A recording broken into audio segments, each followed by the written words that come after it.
We come to the 41st presentation in this year-long Parayana offering, which rather than just a series is actually a matrix. And the matrix that I have chosen is an ancient one. It's based on the 4 seasons. And in the Renaissance, the 4 seasons became a pace for university-level learning. And out of that, eventually, in the 17th century, developed the educational sense that one needs to have a very close quality of understanding from a teacher, which is able to have its resonant set. And so the quality of the resonant set of that is called a semester. It's a quarter of a year. The inner core of it is called a seminar, which is the inner core of a year. And so a year became, like the annual cycle of the 4 seasons, the quality of the way in which education in the succeeding centuries became more and more the quality of the pace of learning. But in the 20th century, with the catastrophic occurrence of the First World War, a new, rather insidious as it turns out, quality of control came into play. And because of the First World War, because of the complete ripping up of all of the matters of decorum of the civilized world, a new cult of efficiency came into play in the world that dominated increasingly in the 1920s the sense of what it is that we are going to do, because this is what we're doing, which is the way in which we're going to live. And very early on in that new regime, a book was written by a man named Robert Callahan, and it was called The Cult of Efficiency. The introduction and insistence on business practices as the metronome for education on the higher levels, especially on university learning. And most of the developments that happened since the 17th century that eventually refined themselves in the early 20th century, just after the 1890s, was a sense that we have to have a progressive, pragmatic education. And the number one person who brought that quality of learning into its new scalar was John Dewey. And he wrote a book in 1902 with his daughter, Evelyn Dewey, called Schools of Tomorrow. And progressive education became a pragmatic learning because experience was seen as a primal horizon. And that experiential horizon then was the source for a new sense of structures of education, which were fed by currents that had developed in the 19th century, many of them like Pestalozzi or some other educators who took a cue from the great 17th century educator John Amos Comenius, who was the first to understand that if you have a central book which could be the catch-all for all of the, like the roundhouse for all of the rail lines that go out of it, a catch-all introductory text, a textbook. And John Amos Comenius made the world's first textbook. And it was called the Orbis Pictus in Latin, the world in pictures, because it began with the education of children. And it used simple pictures to teach the language, the lingua franca in Latin, so that it could apply to whatever language you were teaching. The textbooks could be adjusted to whatever the language was of the people in those districts. And though John Amos Comenius was from the region that we now recognize as the Czech Republic, from Prague, then it was called Bohemia. His educational acumen was stimulated by his contacts with England, but the country that most seriously took Comenius to its heart was Sweden. And so the king of Sweden brought Comenius there to Stockholm.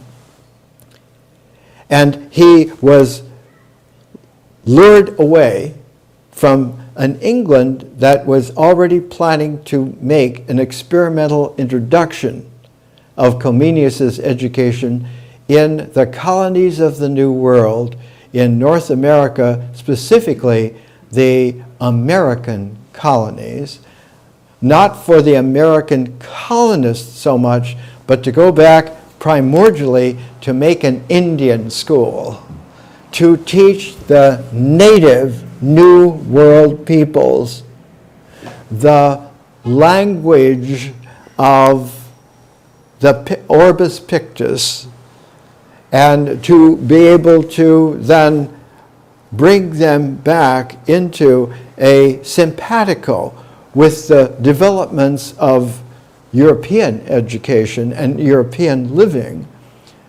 And to this end, one of the great endeavors that was begun was the understanding that there should be an understanding based on written Indian languages. And this was unheard of because no one ever thought of written Indian languages in the sense of a discursive alphabet, a discursive language. They had pictographs that had become very, very sophisticated. And in fact, as the 17th century turned into the 18th century, more and more sophistication came in American Indian pictographs. And by the 19th century, one was able to put together an understanding of many pages, of many cubicles of American Indian sign language that was able to be conveyed. But that is when the emphasis shifted that it has to be a written language like European languages. That the pictographs take one back to Paleolithic things, Paleolithic cave drawings or rock drawings, or like Chinese ideographs and so forth. All of this was mitigated early in the 1800s in the 19th century by the decision of Thomas Jefferson to send Lewis and Clark across the continent to investigate the new 2/3 of the emerging United States west of the Mississippi River, in particular to come to understand and contact all of the Indian peoples. And they found that their expedition had bogged down after they left the Missouri beginnings of it and traveling up the Mississippi River and then going into the exploration eventually of the Missouri River going to the west. Their whole expedition was saved by an Indian woman named Sacagawea. And she was the one who had taken care to be able to learn to speak enough English to recognize what was being done, to have a savvy. And she became the go-between, interlocutor between Lewis and Clark and their expedition and all of the Indian tribes that they would run into all the way to Oregon.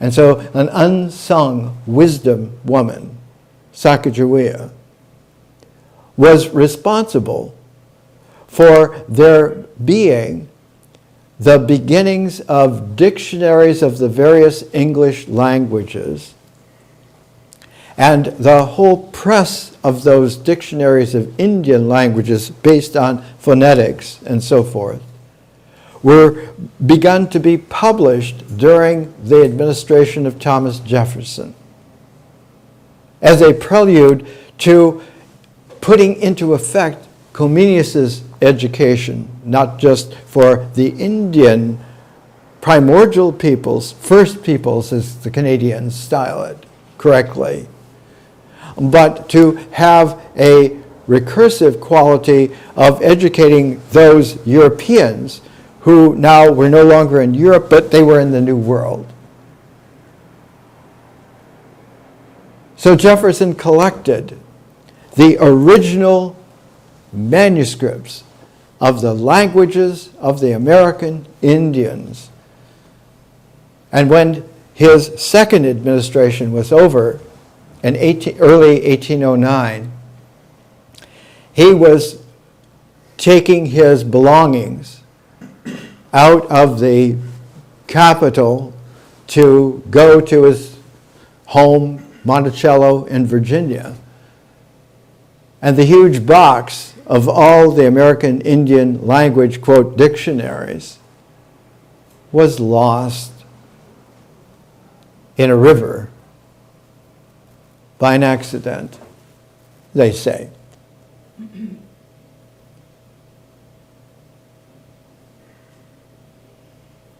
It brought to the end an initial quality of interchange on the basis of Comenius and all of the developments that were happening in the 1800s in learning in Europe especially, many reforms.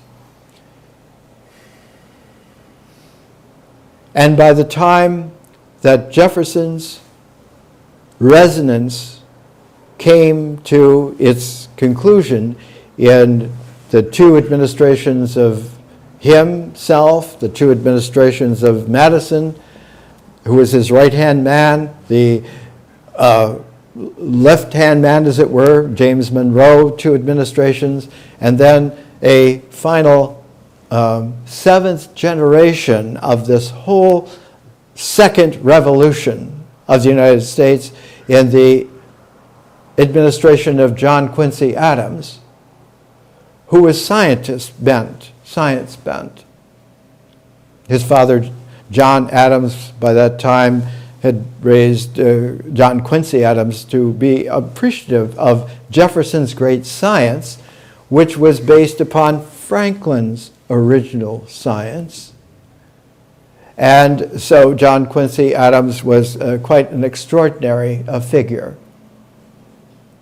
And also considered, because of his mother Abigail Adams being an equal to his father John Adams, John Quincy Adams honored his wife Louisa as being on the same par as himself, and she showed great courage and intelligence in her life.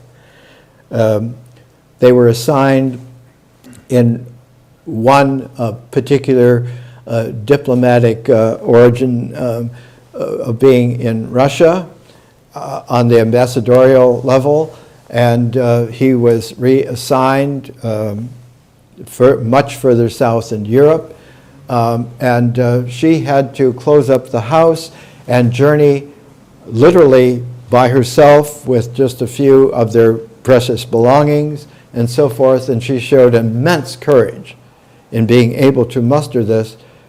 But the tone of the country had changed, and the regard towards the American Indians suffered because of this, and John Quincy Adams lost to Andrew Jackson, who was a rough and tumble frontiersman, a Kentuckian, who rode his victorious horse into the White House and who instituted a paternal imperium over the American Indians of saying, we are the great white father, and the Indians are the children who should be learning from us and obeying us. And so the paternalism of a new Jacksonian federal power pushed the American Indian agenda of learning and education, not a rapprochement, but a whole transform to becoming truly new world, was not only put on ice, it was diced. It was left in a shambles.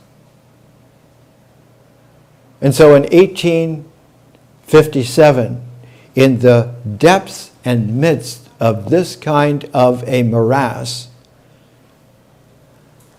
the members of the Congress, who by that time had recognized, after almost 30 years of this disastrous come down from the quality of the founding fathers to the bickering groups, factions, they authorized a man named Henry Schoolcraft, oddly enough that was his name,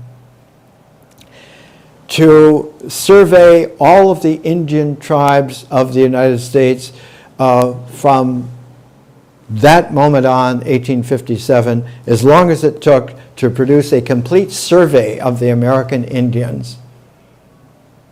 And they appropriated an immense amount of money to get this done. In 1857 money, it was $30,000 per volume, which was a fortune, because he eventually made 6 volumes. That's $180,1857. And Schoolcraft's 6 volumes, a tremendous matrix of understanding that the American Indian tribes were enormously sophisticated, but especially sophisticated in ways that the Europeans had lost contact with by and large.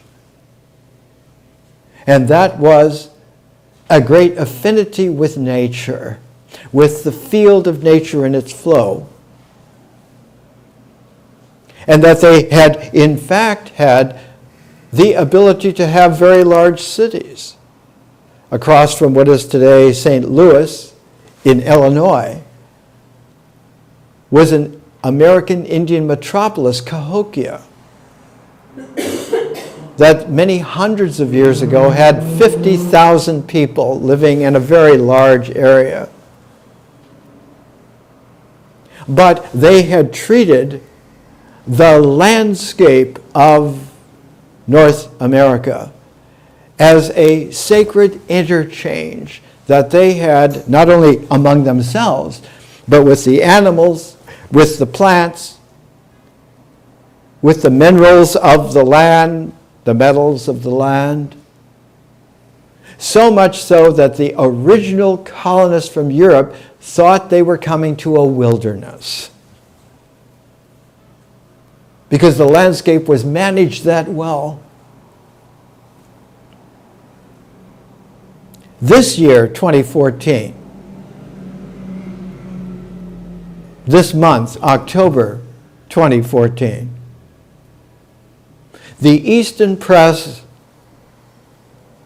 in Connecticut, a fancy publishing company for about 60 years, of very special, beautiful collector's volumes in leather, gold stamped and so forth, is reprinting Schoolcraft's 6 volumes of the investigation, history, and complete index of the American Indians. All 6 volumes, many, many thousands of pages.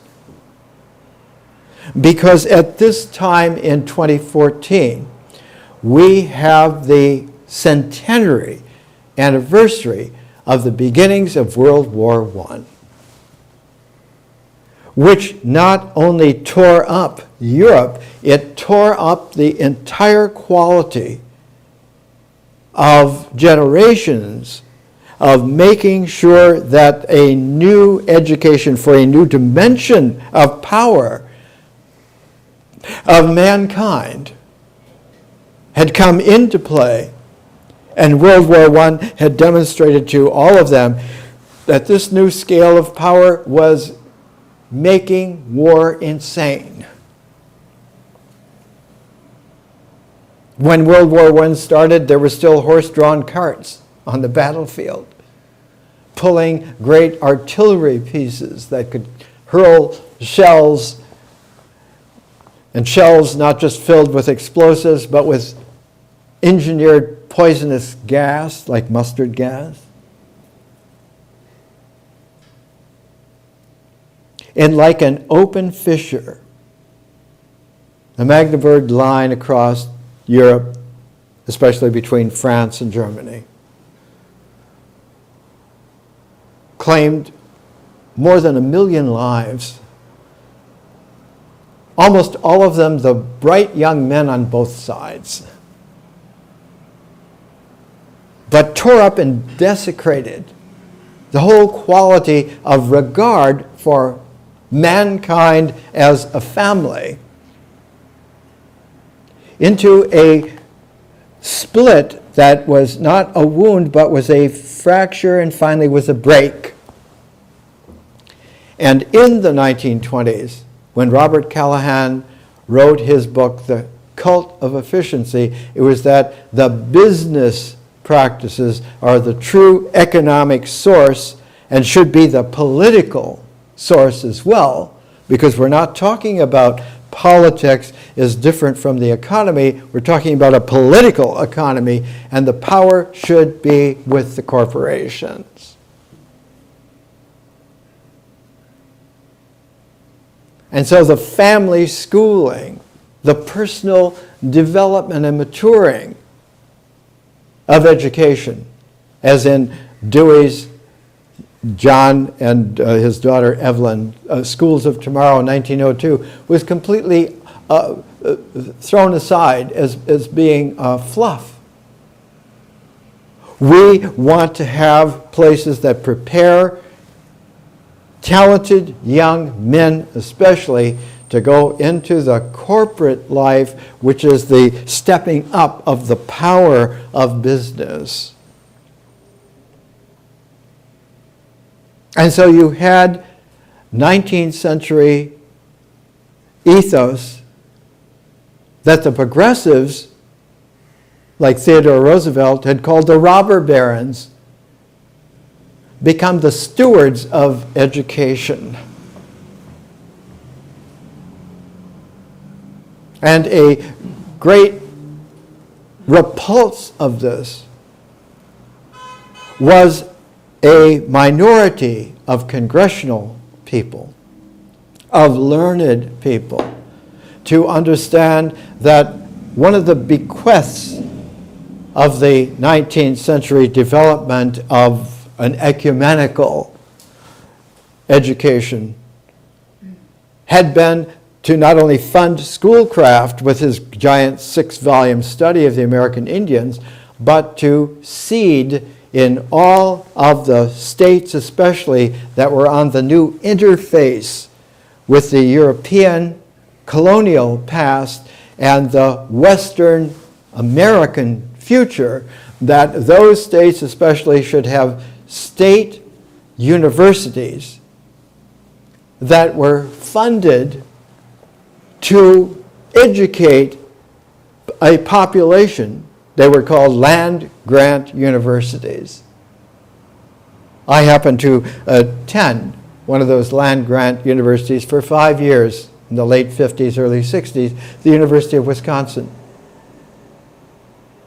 which still had qualities of that land-grant ecumeny that we can not only find out about all things, but we can find out about each other, which meant that there's a concourse that is there in education, and that's the progressiveness. And the progressiveness was an understanding, very deep, not yet articulated in the way in which can be articulated now, but the progression was a dynamic, not only of learning, but of civilization. It was a time-cued dimension of reality on the level of civilizations. And that the basic transform was to take isolated cultures and acquaint them with many, many different cultures as a platform by which they could understand that there's an overarching sky to all of this landscape of different cultural plots, and that overarching sky was the civilization of mankind. That included a la American Indians, the plants in their ecology, the animals in their humanity and compassion, the mineral resources, the metallic resources, but especially each other as the human family resource. In the midst of that progressive movement, one of the arts was chosen to be a kind of a forerunner, and that was the art of music. And so a very promising young European composer was chosen, remarkably from the same kind of Czech Republic, Bohemian origins, Prague origins as John Amos Comenius, and that was Anton Dvorak. And he was brought specifically to understand New World music and wrote a great symphony called the New World Symphony. When he was brought, it wasn't to hear how the colonial music had developed. It was to hear how the primordial peoples had developed musically. And Dvorak found, remarkably, that the genius that was fertile in music clearly was not the European colonialist, nor was it exactly the American Indians, but it was the black former slave populations of the United States of America, whose musical capacities were almost untapped, but equally unlimited. And so you had in New York City the realization at the same time as World War I was tearing up everything that there is a completely new fertile field. We don't have to remain university-oriented to develop this. We can have a music which is not taught in the musical academies, is not based specifically on classical music and its centuries of development.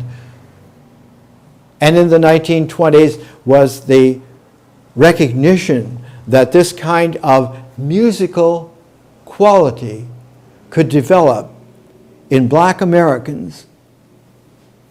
One of the first composers to work with that in a masterful way became Duke Ellington, who during the 1920s and into the 1930s and so on, recognized that there is a quality that is not encompassed by the chamber music or the symphonic music of the classical era, but in this interface is a quality of the big band. And so Duke Ellington became one of the classic great developers of compositions for a big band, which also included showcasing someone who was a soloist, and at the same time that he was doing this, another great 1920s figure in black American music, not this time from New York City, but from the South, from New Orleans, Louis Armstrong, who understood that we can take something that was a dividing fracture south of the Mason-Dixon line, the Dixie music of the South. We can put that Dixieland music into a black idiom which became jazz. And all of a sudden, with Duke Ellington and Louis Armstrong, you began to get a quality where the big band soloists understood that one could make a fertile interchange contact with the whole development of a classical musical inheritance based upon putting the big band into the core of a couple of performers, of soloists on instruments together, so that you had the birth of the jazz quartet. Later on, versions of it, the jazz trio, the jazz quintet, sextet, but the jazz quartet especially. And one of the genius inheritors in the 1940s, late 1940s, of Duke Ellington in his composition of black American music, put into the new challenge of a jazz quartet chamber music. That composer was John Lewis, who formed the modern jazz quartet, the MJQ, in the summer of 1951. And the MJQ became a quality that was parallel to a white American version of the jazz quartet developed almost at the same time by Dave Brubeck. Brubeck, who had studied at Mills College in Oakland under the composer, European composer Darius Milhaud. And you had the star soloist besides Brubeck's piano, the tenor sax of Paul Desmond, backed by a bass and the drums. In the MJQ, you had John Lewis playing his distinctive piano with the vibraphone, the vibes, played by Baggs, who was always that quality of mellow interchange with John Lewis, and it is the MJQ's quality of being able to both go back to the origins of a black musical experience in Africa and future of a black humanity informing a whole new quality of the ecumenity of the world family of the future. The one that was recorded in 1960 was Pyramid by the Modern Jazz Quartet. We use this in the Learning Civilization program in the second year of the two. The year not of the natural cycle, but of the ecology of consciousness. But the taproot of Pyramid that came out in 1960 was the recognition by John Lewis that the music they were playing was a third stream music. It wasn't just a jazz, it wasn't just a challenge to classical music, but was a third resolving stream, a stream of consciousness that in the ancient Hermetic way made a transform of both so that they became something new shared by each other. This album, again by Atlantic recording, came out in 1957. And one of the European composers that first began to recognize that John Lewis was a genius like Duke Ellington had been a genius of transforming the big band and the soloists, to John Lewis transforming the jazz quartet. And it was amazing because Gunther Schuller became one of the first European composers to understand that this was a fertile field between Ellington and Lewis, Duke Ellington and John Lewis.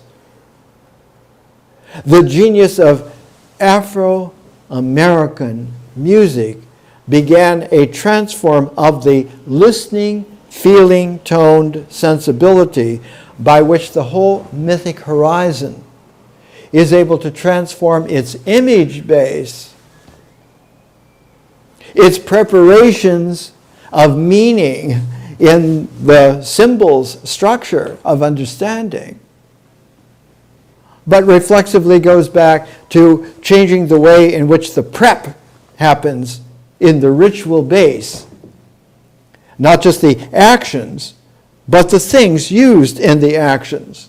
The ritual implements, the ritual actions.